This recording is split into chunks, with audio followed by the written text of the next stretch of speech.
नमस्कार मु आपण मानक स्वागत करुच्ची मोर यूट्यूब चैनल को।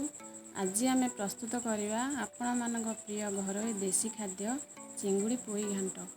आसतु देखने किपरि प्रस्तुत करेंगे यही स्वादिष्ट खाद्य। एथिपाई मु चिंगुड़ी को भल भाव में धोई नहीं सोरिष तेल रे भाजी आगरू रखी तापरे जह्नी आलू पोटल को मीडियम साइज रे काटी रखी घर बाड़ी मु संग्रह करिछि।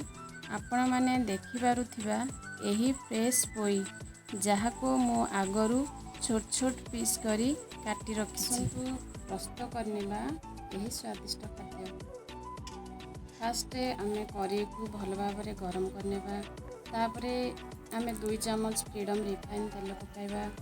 तेल भल भाव में गरम हो सारा पर आमे किछि तेजपत्र और सोरिष फुटण देबा।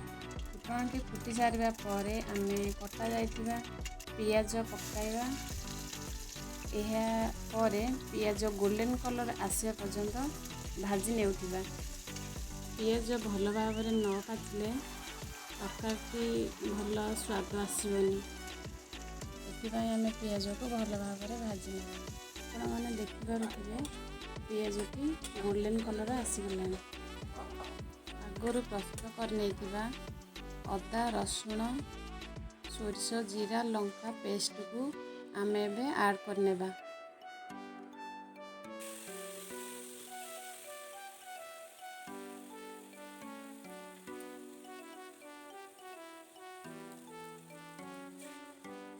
मसला एबे पाची गलानी। या पर आमे छोट छोट कटा जाइतिबा आलू पकाइबा।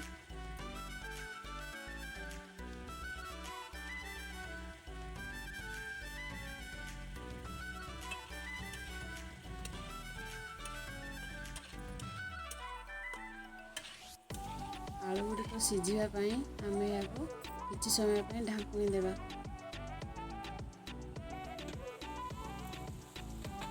मसला आलू मिक्स हो गलानी। एबे आम चिंगुड़ी ऐड करवा। यह आम भल भाव में घांटी नेवा।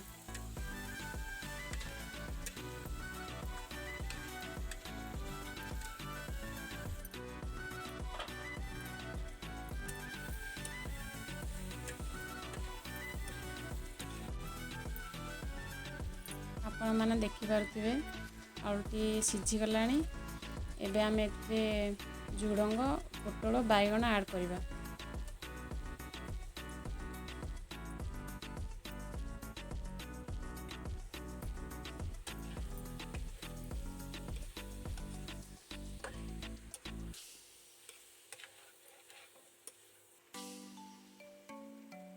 अल्प किछि पानी देई सिझिबाकू देबा।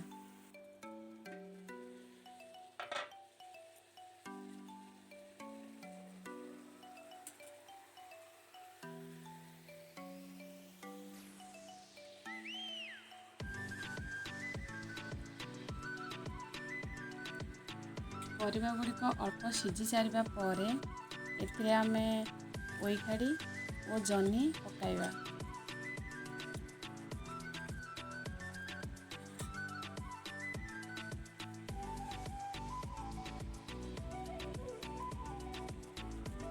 एहा पर आमे स्वाद अनुसार लुण पकाइबा।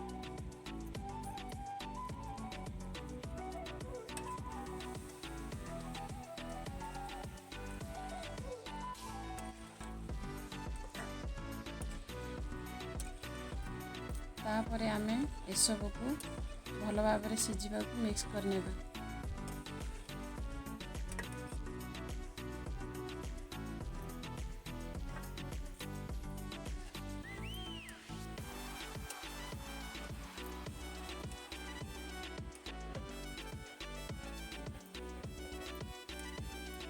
आपण मैंने देखुथिबे करी रे जेमती मसला न लग जाए एथिपाई चेक कर नौथिबे। आपण मैंने देखि पारुथिबे परिबा गुड़िक सॉफ्ट हो आसलानी। जेहेतु आम घांट प्रस्तुत करुचे आवश्यकता अनुसार 2 ରୁ 3 कप पानी देवा।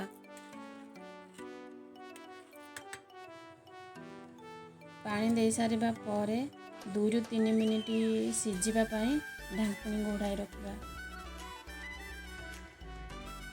ତରକାରୀ ପ୍ରାୟ ପ୍ରସ୍ତୁତ ହୋଇସାରିଲାଣି। ଶେଷରେ ଆମେ ହାଫ୍ ଚାମଚ ଗରମ ମସଲା ଆଉ ହାଫ୍ ଚାମଚ ଧନିଆ ପାଉଡ଼ର ଆଉ ତରକାରୀର ଟେଷ୍ଟ ପାଇଁ ଆମେ ଏଥିରେ ପୁଦିନା ପତ୍ର କିଛି ପକାଇବା।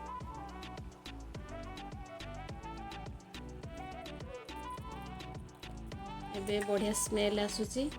ଆମର ସମ୍ପୂର୍ଣ୍ଣ ଭାବେ ଚିଙ୍ଗୁଡ଼ି ପୋଇ ଘାଣ୍ଟ ପ୍ରସ୍ତୁତ ହୋଇସାରିଲାଣି।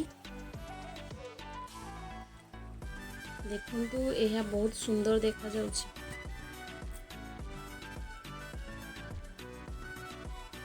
ଚିଙ୍ଗୁଡ଼ି ପୋଇ ଘାଣ୍ଟଟିକୁ ବହୁତ ସହଜ ଓ କମ୍ ସମୟ ମଧ୍ୟରେ ଆପଣମାନେ ପ୍ରସ୍ତୁତ କରିପାରିବେ।